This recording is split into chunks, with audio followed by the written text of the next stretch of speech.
Well, good morning, and thank you for joining us today for this month's University of Wisconsin Division of Extension Badger Dairy Insight, a monthly webinar series offered on the third Tuesday of each month. Badger Dairy Insight provides the latest research, dairy-based information to improve animal welfare, breeding and genetic selection, automation and modernization, and nutritional decisions for producers, dairy workers and managers, and agricultural professionals. My name is Manuel Peña. I'm the bilingual regional dairy educator for Dutch, Fond du Lac, Sheboygan, and Osaki counties. We hope to provide this opportunity as an informal discussion on today's topic. As this is a webinar format, please feel free to add any questions and comments in the Q&A button at the bottom of your screen. As this webinar is being recorded, you can find it on our dairy website in about 1 or 2 weeks. We will be also featuring it in our monthly dairy e-newsletter. So, to kick off our webinar, today we have Derek Orth. On his farm, Orth Ridge Farms, in Fenimore, Wisconsin, Derek raises a diverse mix of animals and crops with his wife and 4 kids along with his parents. Dairy is the primary focus, and in 2025, they added on the farm on a farm retail store to market their pasture-raised beef, pork, lamb, chicken, and eggs. The Orth family also added virtual fencing to increase the number of animals rotationally grazed. Please welcome Derek and take off. Thanks for being here. Hi, everybody. A blasted cat just walked into my office. I thought I had the door latched. All right. Yes, as Manuel said, I'm Derek Orth. We started this summer with virtual fencing. So I'm going to share a little bit about what it is and how we've used it and the pros and cons. So next slide, Jackie. If you don't know what virtual fencing is, it's where each animal, they're available for cattle, sheep, goats right now. It's similar to like an invisible fence with dogs, but you don't have like an underground wire. Everything's GPS. There's two different kind of models. There's the cell tower model, like in this picture here. The cloud database talks to the cell tower, which talks to each collar on each animal. And then next slide. The other system has a base station. So the cell tower talks to the base station, which talks to the animal. That's more used, I would say, out west. Bigger herds, bigger ranches, larger number of animals. I guess next slide. So right now there's 5 brands available in the United States. What I use is No Fence. So some of my stuff that I talk about today will be no fence specific, but I will try to do my best to talk virtual fencing, not specifically about no fence. And yes, like I would compare these brands to like John Deere tractors versus Case IH. Like they're all good, everything's great. Just because I use no fence, that does not mean the other 4 are bad. So yes, if you want to talk to me about a promo code, I can get you one of those with no fence, but I'll try not to say anything negative about the other brands. Right now, Gallagher's available in Wisconsin. I don't know much about Vents. Monel is more of a European company or an English company. And then Halter, I think started in Australia, could have been New Zealand, but they're doing more west of the Mississippi. And they're actually like in New Zealand using them a lot with dairy, but haven't started using them as much with dairy in the United States. I think I think they do have some cool stuff with Halter if they're willing to bring it from south of the equator to America or to Wisconsin. So I think if I was told that there's somebody in Louisiana that is doing a trial right now with Halter on a 700 cow dairy, but I don't know if there's truth to that or what's available to us. I know you cannot get Halter in Wisconsin right now. But you can get no fence in Gallagher for sure. Next slide. So, um, again, not one brand specific, but typically they. So, as you know, no fence is, or not, virtual fencing is a very new technology. Um, so, granted, like I'm using the numbers over 5 years. There's actually nobody in America that has had virtual fencing for 5 years. But if you divide the cost, it's typically for cattle $75 to $95 per cow per year. Yes, each collar or each animal needs a collar. Each animal has to pay the subscription. There is a subscription cost with each collar. No fence specifically, it's like, and there's a tiered system. It's like 290 if for yeah for a cattle collar. Um, for the cost of it, and then it's $65 a year for the subscription. Basically, you're paying a cell phone cost because each collar is connecting to cell phone signal to communicate with the app on your phone or on your computer. Sheep and goats are a little cheaper. They're a smaller size. I don't know if I have any pictures of sheep and goat collars in my slideshow, but this is a dairy thing, so we'll try to talk more about dairy. The base station systems, the base stations alone are $4,000 to $5,000. So hopefully, um, I guess hopefully that's not what you need. But then on the flip side, the collars are cheaper on the base station models because you're not connecting every single collar to cell signal. I think next slide. So we started renting this pasture. This is part of our farm. We started renting a pasture 3 years ago, and we just continuously grazed it for the first 2 years. And I joined the Grassworks organization. If you haven't heard of Grassworks, look it up if you want more information about grazing and stuff. Um, I signed up for the Grassworks mentorship program, and I was like, I'm trying to figure out how to graze this pasture bottom because it basically the pasture runs about 2 miles from Highway 61, zigzags along the creek up to that top left corner.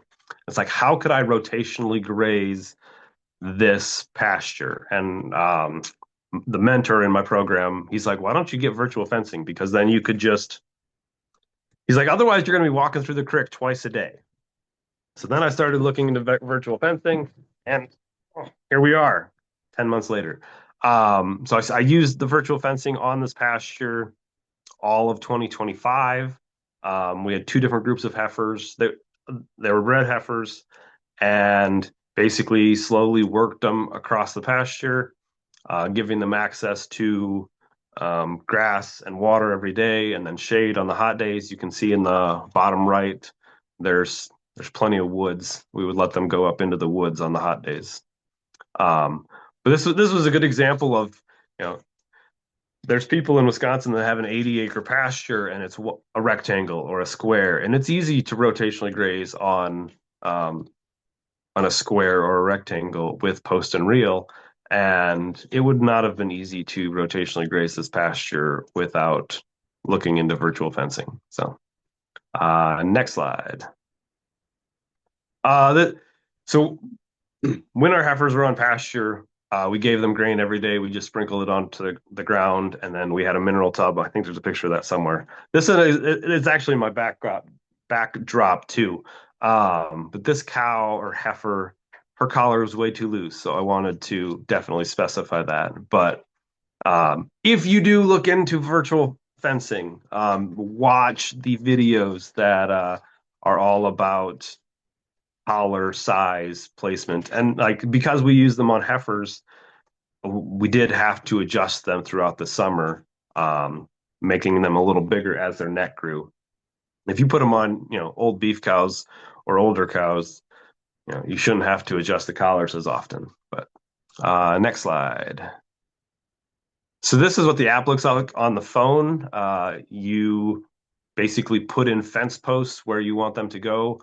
And I use this example because I don't remember exactly why we were doing it, but I think it was a muddy part of the year and where the so each dot is a fence post, and then where the heifers are at now is in the top right corner. Each one of those circles that actually looks like a collar is is a heifer. And like if I'm in the app, I can tap on each dot and see, is that heifer, 2541 or some people name their or put names and emojis and everything in their phone on each heifer. Um, the reason why this is such a funny shape is it was a muddy time. We were feeding them in the feed bunk and we were giving them crick access in the bottom left corner. Next slide. On No Fence and Gallagher, it'll tell you how much time the animals spend in each part of the pasture. So the darker the red or the yellow turning green, the darker the color gets, the more time they're spending on the pasture. And that helps you determine like you can adjust them or kick them out of an area so they're not trampling down too much or they need to eat in one corner. You can kind of push them into a different part of the pasture. Next slide. So this is after a pen move. This is actually my training pasture. um, they had access to kind of the east half and the bottom left corner. So I guess the right hand side they had access to, and the left corner. And then I basically, when they were on the east half, I moved the fence so they could no longer go into that bottom left corner, and then they could go into the top left corner. So that shows you like they spent too much time, not too much time, but they spent a lot of time in the bottom left corner in the morning, and then they were in that new part that is. You can see that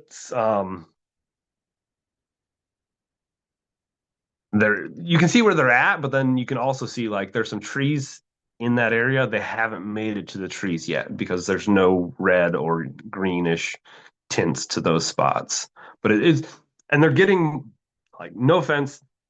I guess all companies are doing it, but no offense has basically offered software updates over since I got the collars. Like one of the updates was showing low activity animals. So if an animal isn't moving often enough, um, it'll tell you, and maybe she's got a sore foot or something. And that update actually happened like the week I took the collars off around Thanksgiving, so I didn't get to use it much, but I do think that will be useful in 2026. And then another cool thing that just came out in the last few weeks is moving. You can actually like push play on a 24-hour um, you know, watching your animals move. It's not real time, but about every 10 minutes it it updates the system. The collars and cell tower ping back and forth. So it's often enough that you can tell where they are and where they're moving to. Um, it's very nifty because like I used to wake up every morning, or I shouldn't say used to, but last summer when the heifers were on pasture, every morning I woke up, looked at my phone to see where my heifers were, and every night before I went to bed, I put them to bed because I could from miles away. And as Stephanie Bowers, who used to work for Extension, she laughs at me because I always told her that I was moving heifers from the toilet. Next slide. All right, here's a video. Hopefully you can hear it. If you can't hear it, you can watch the heifers. They're like grazing, and then all of a sudden they all turn and walk away. So I can't hear it. I don't know if you can, but that is what's going on. I don't know if you can play it again. Um, you can see that they're walking and that darker crossbreds. She's the first one that gets the signal. But the funny thing is, like when one heifer hears the signal, it the whole group will turn around. It's not like they each wait for their own signal. They know the sound well enough that as soon as they hear um, as soon as they hear the beep, they turn and walk away. Um, One thing about jerseys, they are very friendly, and they will try to get to you. So I hear a lot of people in the beef world, they're like, "Oh, my cattle are too crazy to have virtual fencing," and I'm like, I think, in my opinion, granted, I have no experience, I think virtual fencing would work better on psycho crazy beef cows than Jersey heifers because they want to be with you. They don't want to be getting beeped at for coming too close to you. So. It's kind of funny to, to watch them. Next slide. This was just kind of I actually think this was when I was training them. This is the list of notifications I get, and I had it. You can adjust like what notifications you're getting. By the end of the summer, I was only getting like, um, know, animal not moving or something, because when it's in training mode, you're getting like 100 messages an hour because they're testing the boundaries, they're learning what the sounds are, and you're getting a lot of notifications like this. But and you can see each collar has a serial number, and then you go in um, and edit the animal ID, and you can use names, emojis. I use numbers because it was easy. Next slide. So I mentioned putting my heifers to bed and checking on them every morning. There was one morning I woke up. I'm gonna try something. Okay, one morning I woke up and I have this red dot on my screen, and the animal hasn't moved. No movement in. It'll tell you. It'll turn red, and it'll tell you in 4 hours if the collar hasn't moved in 4 hours. So I was sure I was going to walk out in the pasture, find a dead heifer. Next slide. But this is what I found. Apparently, she had an itch. You can go to the next slide again. And the collar was literally hanging on a branch in the middle of the pasture. So I had to. This happened 2 or 3 times this summer. Once was a tree, once was a fence post, and somebody was obviously itching on the fence post. The collar got hooked, and you can tell. I think you can tell in this picture, the collar has chains on the side, which is what sends the pulse. So maybe I should share that with no fence, and I assume with others, it'll beep and whistle, and after they turn their head, it won't go any further. But if they keep walking straight, it will send an electric pulse. It's actually a lighter pulse than like an electric fence, but because of its location on the neck, um, it's adequate enough to get them to turn around and to learn. And they learn usually 3 to 4 days that as soon as I hear that beep, I don't want to walk any further because I'm going to get a pulse. And um, but then on the flip side, the entire collar is not a chain. That the green part on top is like a heavy rubber, and that's kind of for breakaway. I don't remember what the strength is, but if a cow or heifer got hung up on a fence or something, got stuck, that would rip before the animal suffocated or something. So I've never had any issues. We've lost a couple collars, not lost, but we've had them fall off, not break. Speaking of things being lost, can you back up 2 slides? Um, if a heifer loses a collar, the collar, the GPS is going to tell you exactly where it was when she lost it. And then when you're walking out to the pasture, your blue dot, your location is on your app too. So you can watch on your phone as you get closer to the red dot, your blue dot's getting closer. And then if you get in Bluetooth range, you can push a little button that says locate, and the the collar will play a sound to help you find it. I've actually never had to use that, but it's every time I look for a collar, I play the sound because I want to. It's actually a Norwegian lullaby, which is is what plays when you're looking for lost collars. Um, no fence was created in Norway. Like the no means no fence, like literally you don't have a fence, but NO is also like short for Norway. So skip ahead to like 3 slides. Okay, this is just heifers on pasture. We use lick tubs, and then we would move to the lick tubs as they were moving. So next slide. I think a lot of the rest of it is just examples of some things that went on this summer. You can see in this picture, the two on the far right did not have collars. They were just cull cows, and they were out with the heifers. See, you could basically pinpoint all summer where the heifers were. And the ones that didn't have collars, they always were kind of creeping ahead, um, but they were never going far from the herd. There are some people that are using no fence collars or virtual fencing for like leader follower systems with calves and letting the calves sneak ahead and get the more lush grass, and then the rest of the group comes 12 hours or the next day. I granted don't have any experience. I don't think it would work good or cattle of the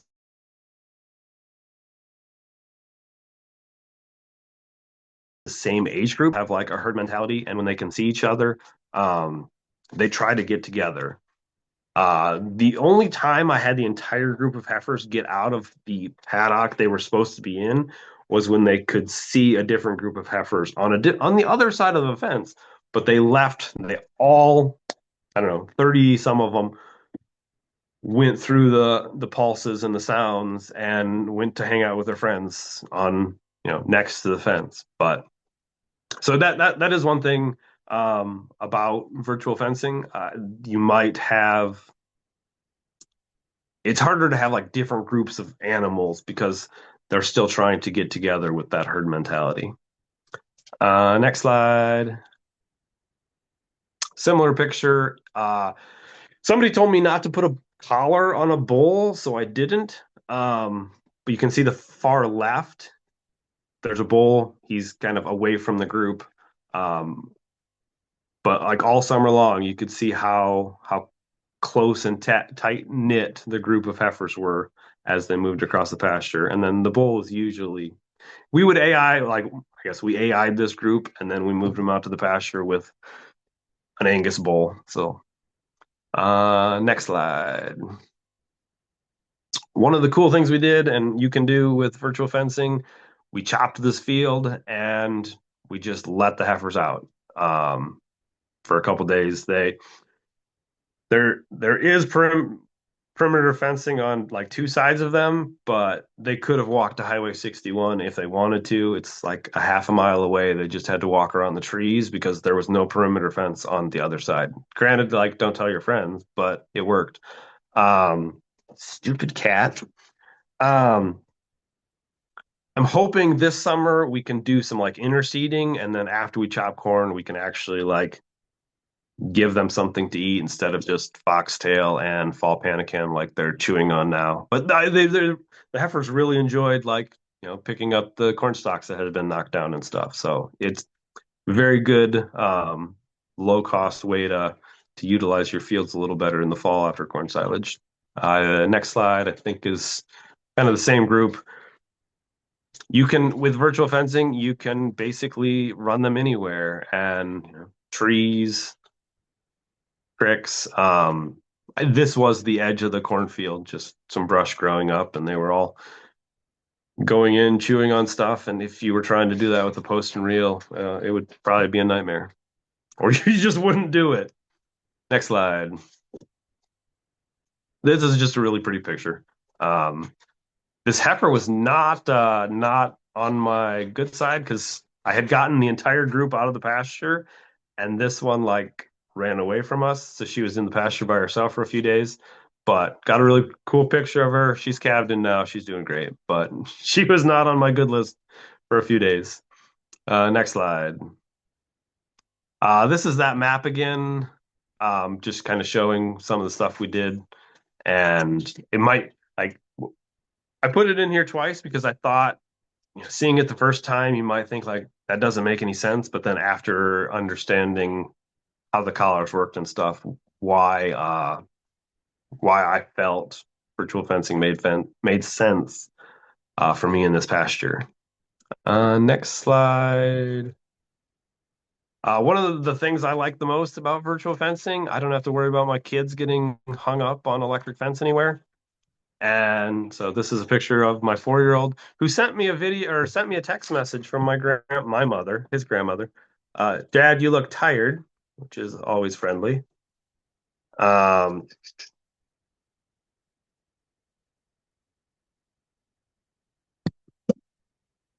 I just opened the Q&A box. I don't know if I was supposed to do that now or not. Um, Uh, can you hear me? yeah. No, we will save the questions Okay. for the end. Okay. Yeah, I saw some and I already have other ones Okay. too. Perfect. Um, yeah. I remember my sister when she was young, she was trying to crawl under an electric fence and somehow like as she was walking away, the got her ankle stuck on the electric fence and like I can have my kids with me in the pasture and never have to worry about them going over or under an electric fence. So I really like this picture. One thing on the economic side, like there is um the subscription stuff each year, but the math I did even um if I was paying somebody $15 an hour to spend an hour a day moving fence, I would have the collars paid for in 28 months. Um, and then on the grass side of it, I mean, a lot of our neighbors, I shouldn't say a lot, but neighbors made comments about how good our pastures looked in 2025 compared to other years because they weren't eating the freshest bite every single day. They were moving throughout the whole pasture, and it took 30 days. I was trying to do a 30-day rotation.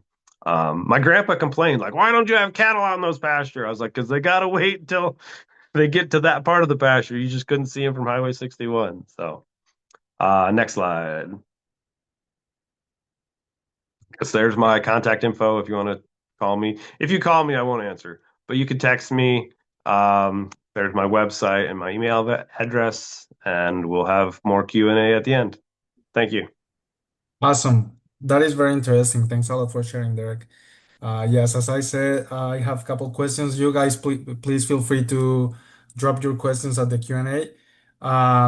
But for now, we're gonna move on. So next, we have grad student Carlos Henrique Paiva.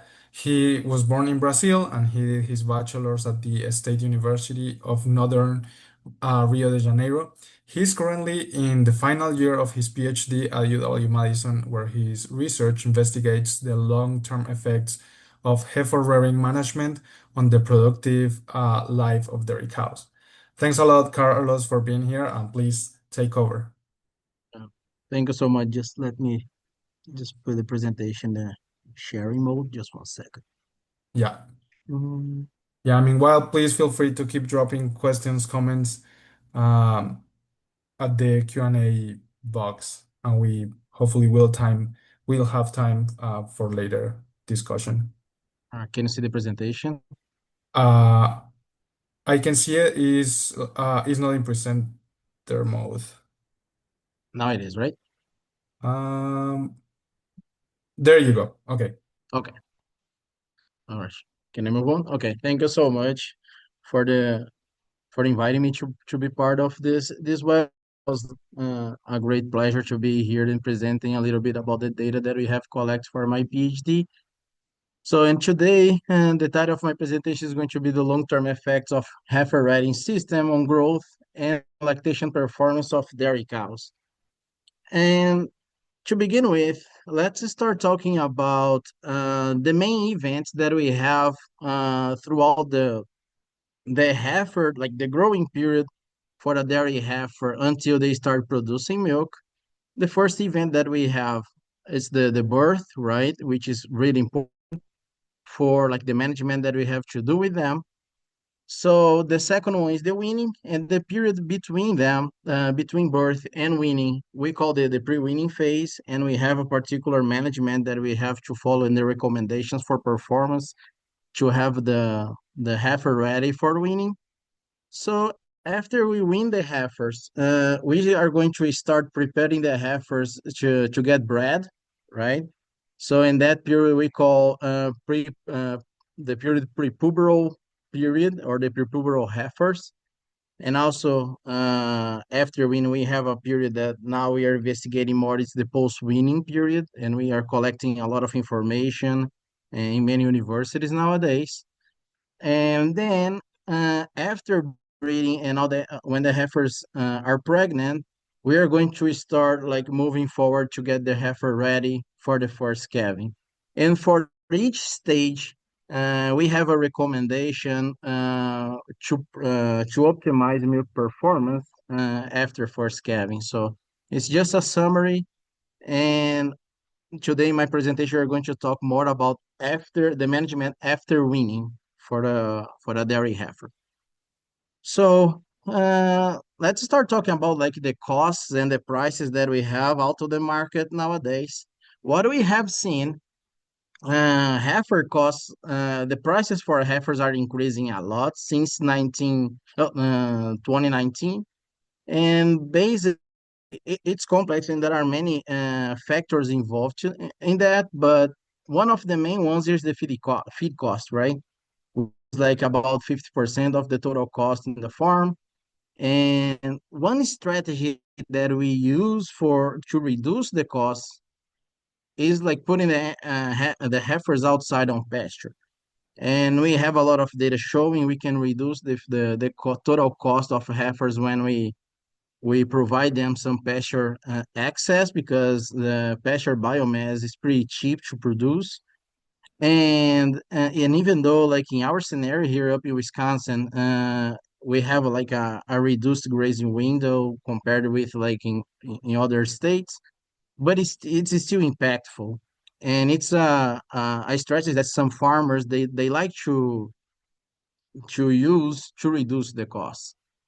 However, nowadays in the literature, we have seen a lot of studies showing uh, long-term effects.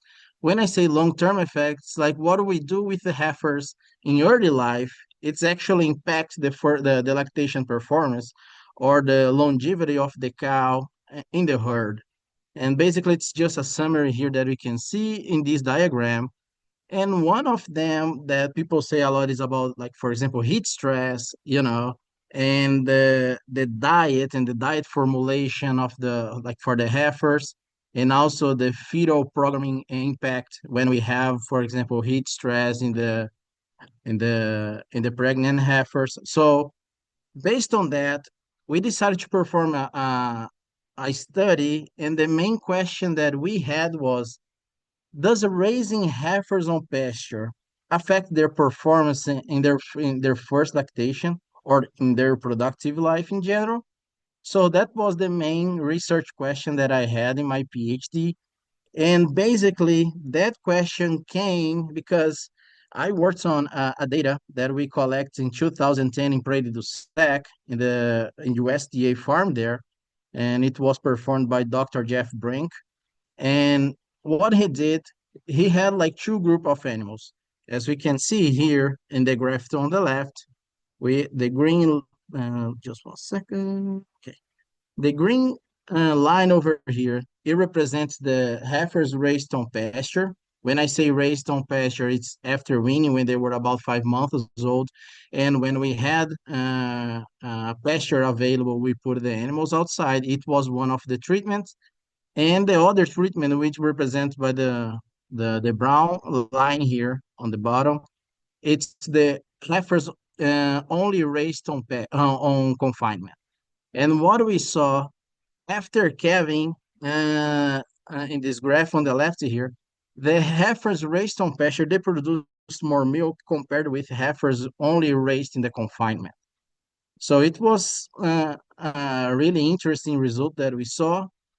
And then when we were investigating more and getting, like digging the data and getting depth on what would be the reason, what we found in the graphic here on the right, it was actually a direct response from the increased dry matter intake. Basically, what we saw in this study, as the heifers, they ate more, they produced more milk, right? That was the main result of this study. However, this study was more like a grazing study, and it was not actually trying to evaluate aspects related to the cow's physiology or metabolism.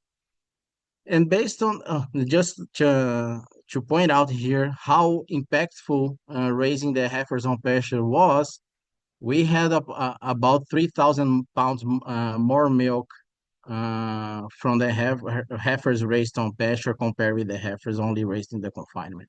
So it was uh, a big change. It was a really impactful result that we saw, and we decided to investigate a little bit more about the cow side, what actually happened with the heifers uh, to result in a greater production, or even what we have to manage to increase that milk, to increase the milk production in the first lactation. So basically, we performed a new trial. This one was more recent. We started this trial in 2023. We started the trial with the 64 heifers, and we separate them in two different groups, two different treatments. And basically, 32 heifers were raised in the confinement, only in barns. They were in the same pen all the time with the same heifers. And other 32 heifers, they were raised in the on pasture, and they were with the same group all the time because to do a statistical analysis, we need to control for those variable for those factors. And now let's move forward for the like a diagram that I made just to explain the study timeline. As I said, the animals they were born in about November, December, and January. And then everybody was weaned. Everybody had the transition diet for post-weaning heifers, and everybody was ready to be assigned for the treatments. And in January, in May of 2023, we assigned the animals for the treatment. And basically, what we did when the animals were ready and they were able to be on pasture, as long as we have grass available or pasture available, we put the animals outside. That was the difference between the two treatments that we had here. And as typical for up in Wisconsin, central area, the grazing window was about 5 months. So we started in May and finished in October of 2023 in the first year. The management basically here for the animals on pasture was having the pasture available all the time, and also we had some supplementation. Since like they were too young, their dry matter intake or feed intake is not pretty high, and what we did just to increase energy to support the energy demand of the animals, we supplement them with corn gluten feed and also ground corn, and we balanced that based on the quality of the pastures. So then after when the season was done, we moved to the winter. No biomass was available anymore. Everybody in both treatments had the same management, and it was from October through May of the following year, 2024. And in the second grazing, and just to point out, in the winter we got everybody pregnant. All the heifers were pregnant and following the same protocol. We didn't change anything in the farm. We tried to follow most of the management that we already had established at the farm. So in the second grazing season start with all the heifers pregnant, and that season started in May of 2024. So, and here in the second grazing season was the main difference that we had in this study, and compared with the first study that I showed the difference between the two treatments. It's just because in the second year in the first study, we didn't have too much rain, and the grass was not great, growing too much. And the Dr. Jeff, he decided to supplement the animals with grass hay because he was like concerned about the performance of the heifers. And basically, what they did, they just fed the animals with more grass. That was the supplement for the pregnant heifers in the first study. In this study here, in 2024, the rainy season was fine, so it was really regular. We got like a good amount in May and also in June of that year, so it was okay to have pasture growing pretty well. And also, as we were rotating the animals on the pastures, we decided not supplementing them with any grain. What we did, just like, okay, let's see how their animals are going to perform without any grain, just with the pasture. And the pasture was grass and red clover established there. So, and then in transition and lactation, everybody had the same management. So now let's move to the results section. So basically, what we saw, the animals, they were performing fine, pretty fine for performance, as we can see in this graph here on the right. The animals reached the end of the second season with a very similar body weight, as we can see here in the end of this graph, when they were about 21 months old. The only difference that we saw was when they were in the first season. It's just because in June and in July we faced a very bad drought, and the grass was not growing pretty much, and it was impactful for those 2 months. And as you can see here, when the animals were about eight months old. But and then when in August, like the season was getting better and it was raining more, and the animals had compensatory growth, and they were able to reach the confined group, and they were perform as good as the animals in the barn for the across the whole study. However, one evaluation that we did in this trial was about the fat deposition, and also in the literature we call fat thickness evaluation. And basically, what we did, we've evaluate back fat and also rump fat in those heifers. And what we saw when we had the animals on pasture, and even though they had the same body weight, we saw the animals on pasture, they were leaner compared with the heifers in the confinement. And it was about like 1 millimeter less fat for back fat compared with the compared pasture with the confined heifers, but we didn't see difference for rump fat. But with back fat, it represents pretty much the total body fat, and we can assume the heifers that was on pasture, they were with like a lower fat deposition in their body, which is something that we expected. When we move forward to the winter, we didn't see difference for back fat thickness. Like even for back fat and rump fat, they were very similar, which is expected since they were in the same management. But and then when we move forward for the second grazing season, where the animals, like I said, how was the management without any supplementation, only with minerals available, uh, we saw the difference again, right? Like animals on pasture, they had like a lower back fat thickness compared with confined heifers, and it was consistent for rump fat as well. Like, and what we can conclude with those pictures here, those graphs, is probably we manipulate the type of body gain, right? Maybe the heifers, even though they were with the same body weight, probably they had less fat deposition because they were walking, right? Like, or their activity was higher. And in this case, it was impactful, like to have the animals leaner on pasture compared with the heifers in the confinement. So now let's move forward for the transition period. And all the heifers, they were pretty fine. The heifers, they were performed as the recommendations that we have out in the literature nowadays. The both groups, they kept about when they were about 23 months old, which is like in the range that we want the heifers to calve. And also for body weight, both of the groups, both of the heifers, they were within the recommendation that we have compared with the mature body weight. The mature body weight is actually when the animals are not growing anymore, they are adult and they are not growing, and they just are stable.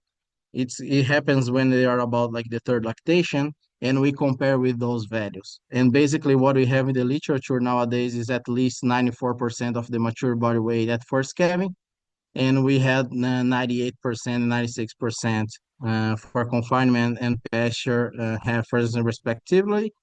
And then after calving, the recommendation that we have, it's the animals, they have to have at least 85% of mature body weight to avoid some negative effect in the first lactation.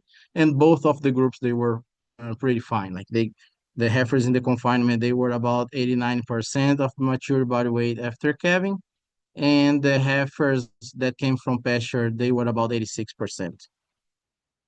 So, and then as I said, our idea was like to collecting more data from the heifers, and what we saw in the transition period before calving, during the pre-fresh management, what we found, the heifers that came from pasture, they had a greater dry mat intake, which is something really good because we know the animals are going to face the negative energy balance after calving, and if you can increase the dry mat intake both before and after calving, it's a good sign because you're going to reduce the risk for metabolic disorders like ketosis or fatty liver. Right?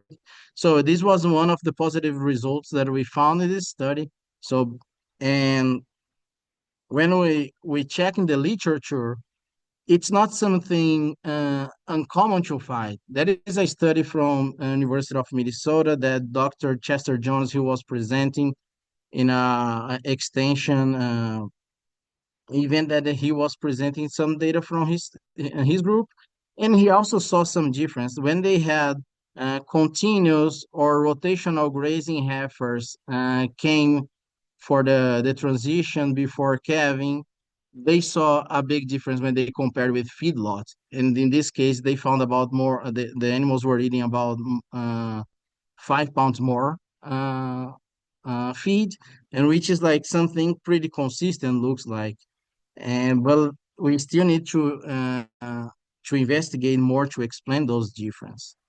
So I have like a little bit of the metabolical aspect that we can explain that, but it's we are still running that in the lab, and it's pretty much based on the blood metabolites. So now when we move forward for the lactation performance, we didn't see the same result that we saw in the first study. As we can see here, the animals, they were eating the same across the first lactation, and the heifers were producing the same amount of milk across the first lactation. And which is something good because if you can still reduce the cost raising heifers on pasture and keeping the same lactation performance, so we don't have any negative effects. So we can save money reducing the cost with the heifers outside on pasture. So when and then like we decided like to analyze the data based on each lactation stage.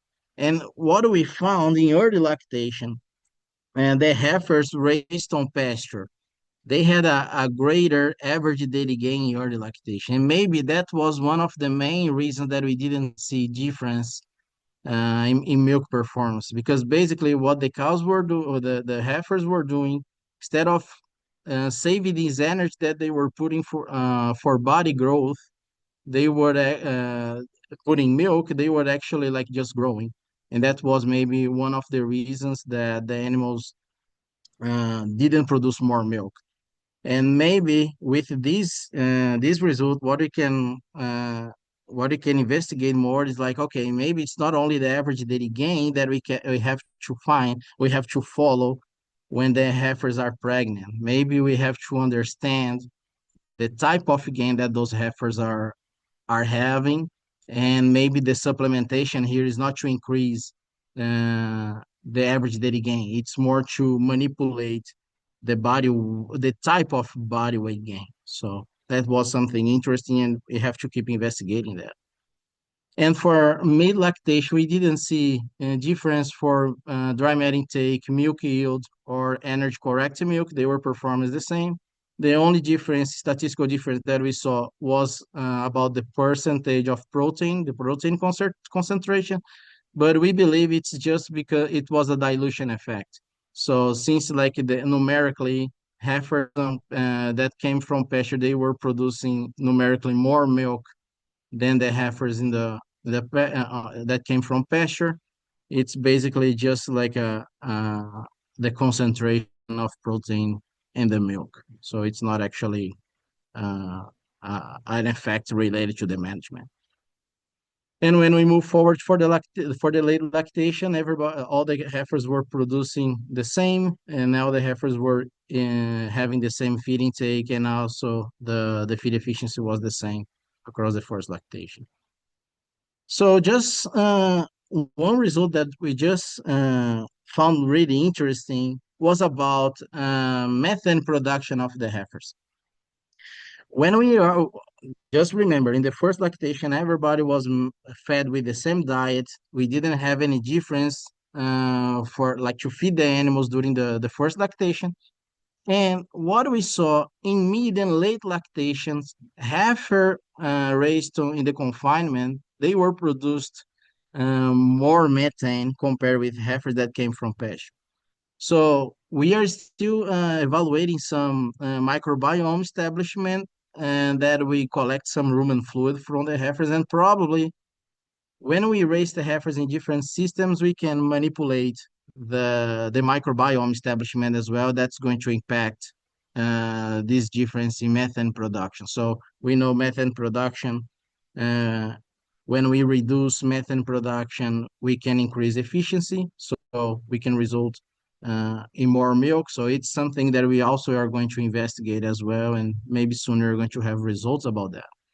So now moving forward for the conclusions, um, the first conclusion that we got, heifers raised on pasture, they can perform as good as the heifers raised in the confinement. So it's fine if you have the correct management and if you apply rotational grazing management at the farm. So it's pretty fine to have the recommended average daily gain for the heifers to be ready for the first calving. Heifers raised on pasture increase dry matter intake in the transition period before calving, and which is something really good because we know the challenge that the animals are going to face related to the negative energy balance after calving. Also, heifers raised on pasture, they present similar lactation performance in this study, and we have to investigate more about the supplementation and how we need to supplement the heifers mainly when they are pregnant, because that would be something impactful to increase, for example, a little bit of the fat deposition, and and the metabolism can adapt better for after calving to avoid the heifers using the energy to increase body growth instead of producing milk. And also, heifers raised on pasture they reduced methane emission, methane production across the first lactation, mainly mid and late lactation. So that's what I have for today. And at the end, I'll be glad to take questions. Thank you so much. Yes, Carlos, thank you so much. Very interesting presentation. We're running out of time, so I'm gonna go ahead and introduce Matt Lippert. He is the regional dairy educator for Clark, Marathon, and Wood counties. So Matt, please take over, and you guys keep dropping questions at the end. Even if we take a little bit more of time, we're gonna be taking those questions that you have there and some other that we have been collecting. So uh, there you go. Can you hear me? Yes, I can. Okay. So yeah, I've done this to other people before that I got long-winded, and so it's only fair because they weren't long-winded. They had great discussions. It's only fair that I be on the end. I've shortened this up a little bit, but I think I can share a few thoughts here. Um, I am involved primarily with people that feed in confinement systems, and we're always looking at the corn silage, the haylage, maybe the cereal crop, what its deficiencies are, and we're always supplementing it. But I have encountered with people in grazing systems when they're trying to maximize what they feel is the most economical forage, they want to feed as much of that as possible, that their views towards supplementation are different. Still, as we heard in Carlos' talk, even these heifers, they were supplementing them to get them to reach some performance goals. So just a few points. Typically, you'll get more milk out of an animal if you supplement, and that might be because you can increase their dry matter intake, but also you might be complementing the deficiencies in the forage. The pasture might be really high moisture, you want to dry it out, or it might be really high in soluble protein and you want to align the proteins better. So that's a classic one, is that there's usually quite a bit more milk to be found when you supplement. Greater stocking density, obviously, if you're instead of just relying just on pasture. On the ends of the season or in droughts, we typically would supplement. In fact, we're importing nutrients, and I feel, although a lot of people say there's nothing healthier than a pasture, that if you can balance the diet a little better, um, maybe protein profile, so forth, that there's actually opportunity for better health. And if we can maintain more body condition, more reproductive efficiency. So I think we should realize that I feel most of the lactating animals that are grazed are doing so because they're meeting the organic standard, which requires that they must receive at least 30% of their dry matter intake from pasture during the grazing season, which must be no less than 120 days. So we know that organic is a strong part of the dairy market, and so but they're going to look at things a little differently than conventional non-organic herd. So what to supplement? Obviously, if we're short on forage, we can come in with other forages. And I got stover straw on here. So we might be wanting to dry out the ration. We might be wanting to, again, change the protein profile. We might want to supplement energy, whey or molasses, just as confinement herds do. I got that little red bar on there. Some people are not only just doing the organic grazing standard, they might be selling milk as grass-fed milk, in which case they can't feed corn or maybe even corn silage and some of these other byproduct feeds they can't feed. But certainly, if you're not limited by that, corn silage is a great complement to June pasture. It's lower in protein, high in energy. It's going to improve intakes. So you got to look at all those things when you're doing that. Um, Partial mixed ration is a great way to supplement a pasture. You think, well, we're not going to feed much grain, so we can get away, but you're supporting an entirely different group of rumen bacteria. You're trying to optimize bacteria that love fiber. And then if you throw a bunch of corn at them, that could shock the system and not optimize your fiber digesting bacteria. And so all the rules we do with confinement systems, mixed ration, avoid slug feeding, um, work with the cows so they don't wait to be supplemented. In that picture there, this is a herd I encountered in Australia where the cows walk down, you see that cattle lane there, they'd walk down that, but on the way back out, they were on a paved cattle lane where they were getting supplemented haylage. So they could increase their dry matter intake above what the pasture itself would provide by giving them that chance to eat at a fence line. So there's a whole lot of other places we could go with this today, but I think in mind of time, I'm going to turn it back to you, Manuel. You have some questions you want some people to answer. Is that correct? That is correct, Matt. Thank you so much. Yes, well, let's do this as fast as we can. So, Derek, are you still there? Can you hear me? Yep, I'm still here. Awesome. So I'm gonna go through the questions that you have my read already. So the first one says some of the pictures are showing animal travel outside the perimeter. The perimeter. Are they jumping the fence? Are those previous grazing areas, or is this some signal errors? I'm not sure what that question means. If it, So, like you were showing, like some spots where you have the limits of your pasture, and sometimes there was like this heat map, or some dots would be a little bit outside of those lines. Um, Is that because they were jumping the fence or they were grazing there before? The one picture was previously grazed area.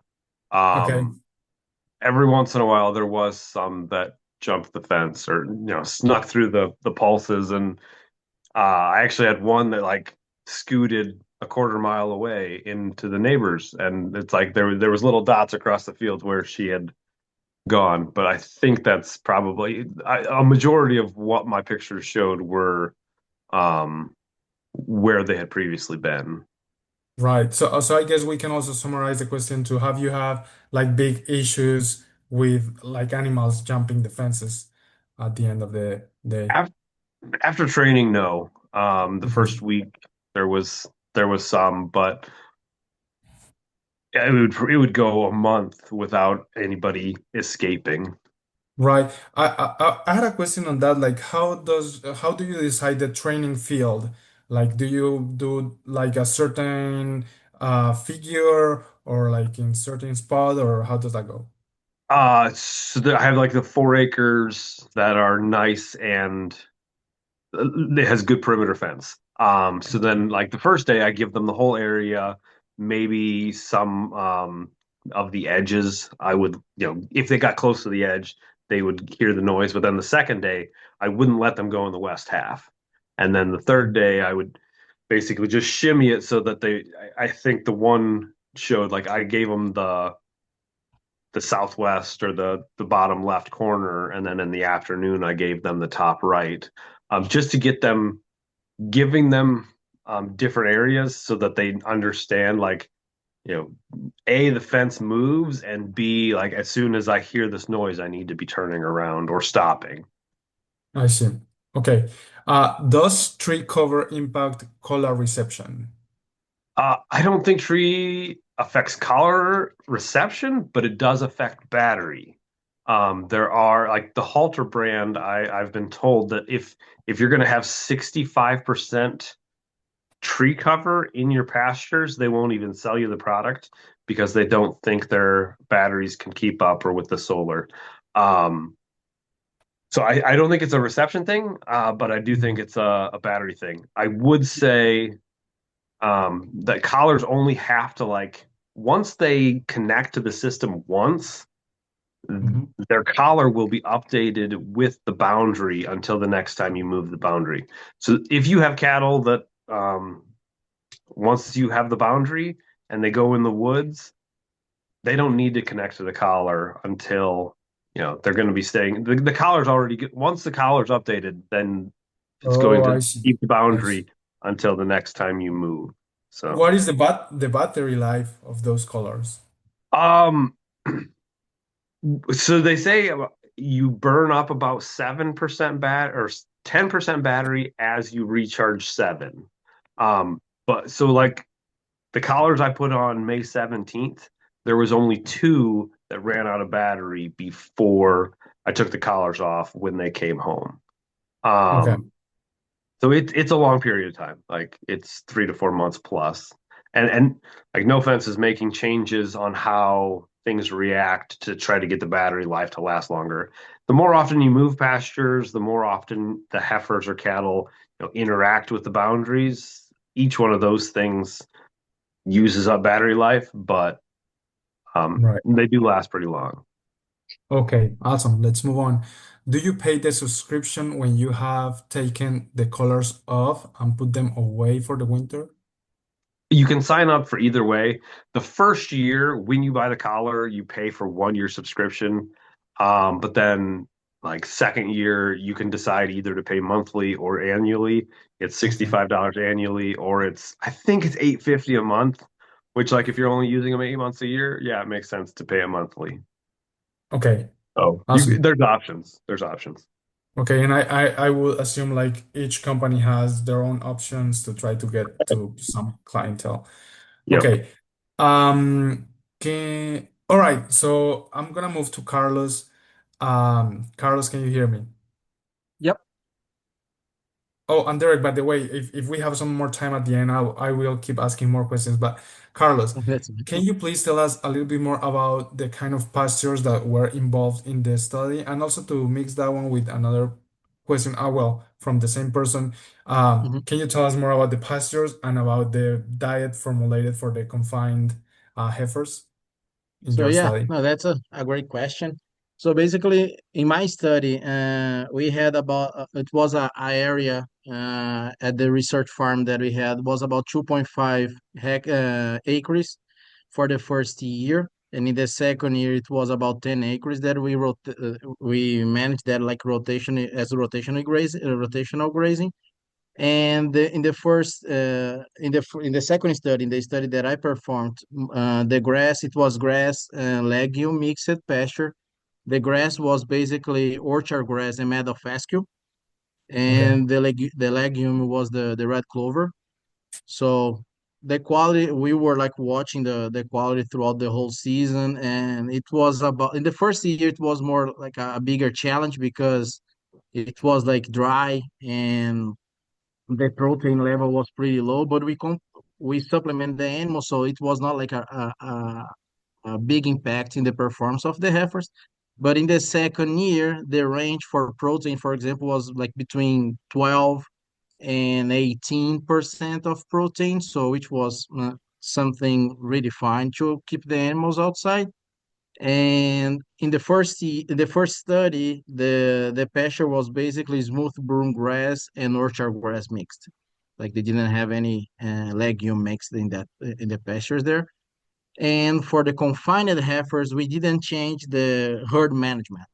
Basically, how we have the animals managed in the industry with like a diet, a post-weaning diet, a pre-puberal heifer diet, and a diet for pregnant for breeding, and one diet for pregnant heifers. That was pretty much the management that we have for the heifers in the confinement. We tried not like changing too much what we have in the industry nowadays and the recommendations and how we are managing the feed bank to have something comparable what we have in the Yeah. industry nowadays.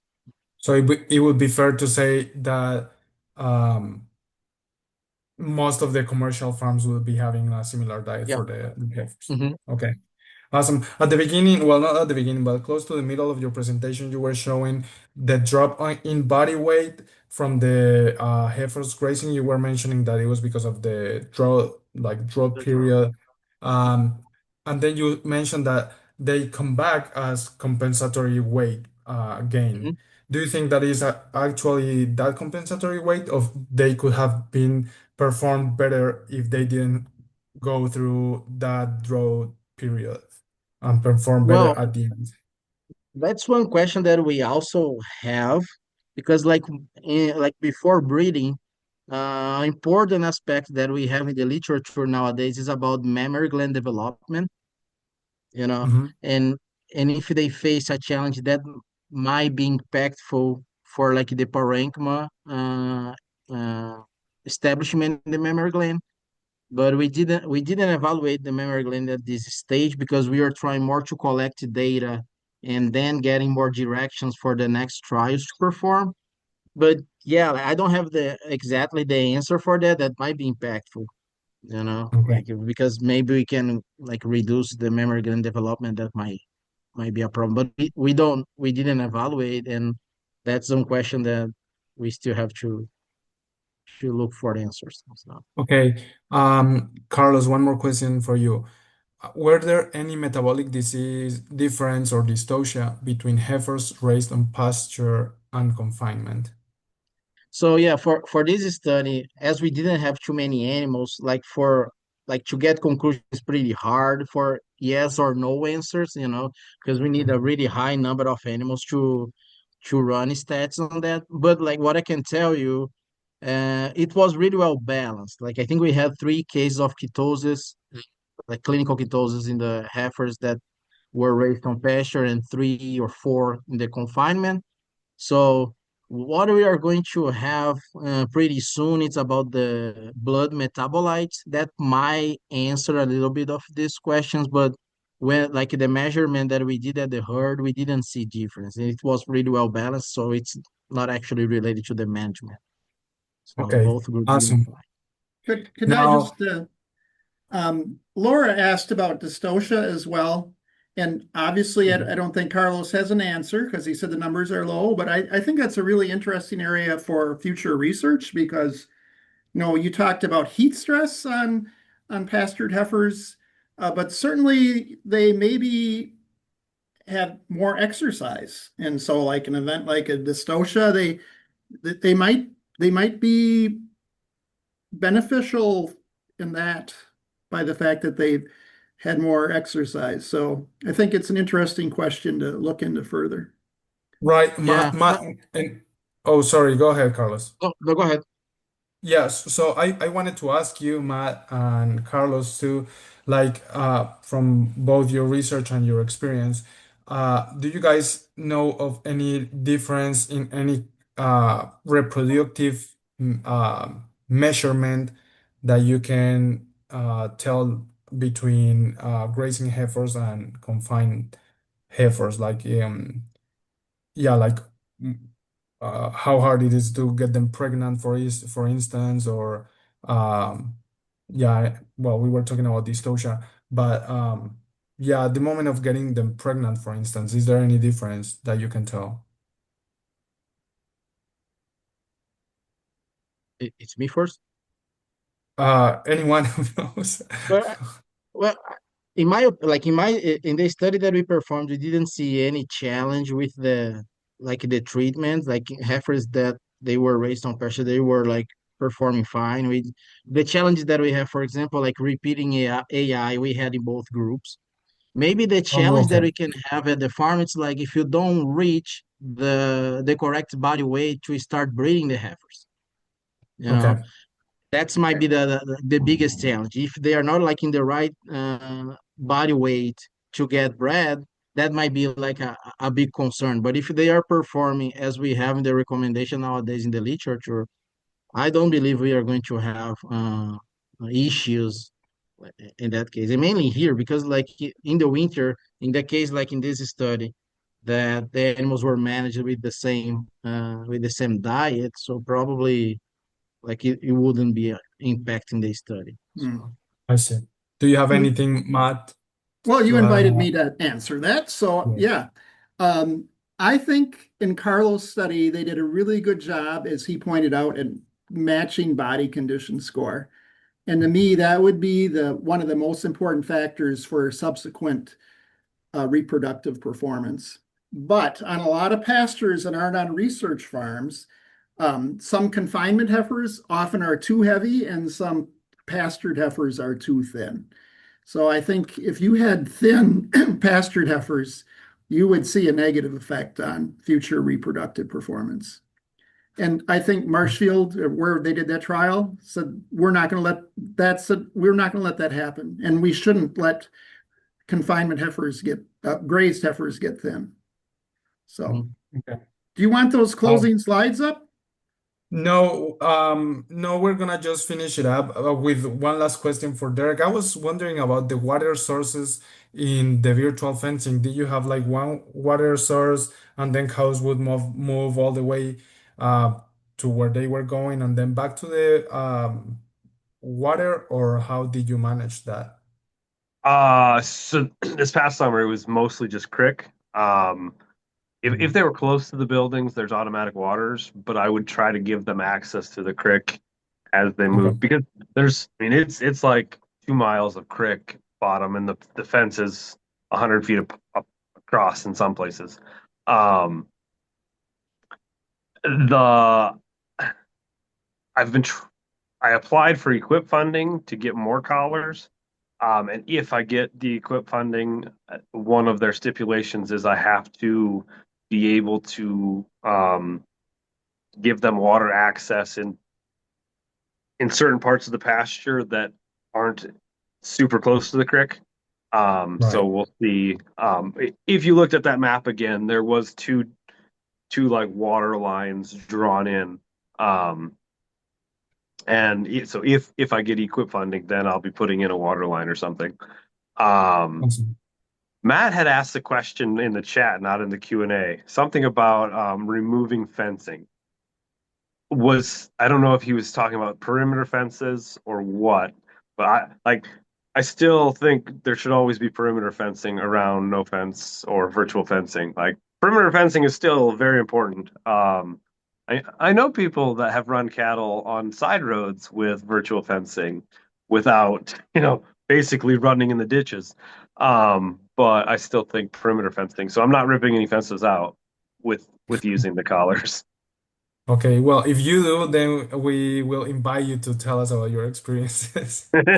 Awesome. Well, we're gonna keep it like that since we already consumed 15 more minutes as than what we thought we would be talking today. So thank you so much, everyone, for attending to this webinar. I hope to see you next month on April 21st. We're gonna be talking about drones and how they can be used in the dairy industry. So thanks a lot again, and have a wonderful day. I hope to see you soon. Bye bye.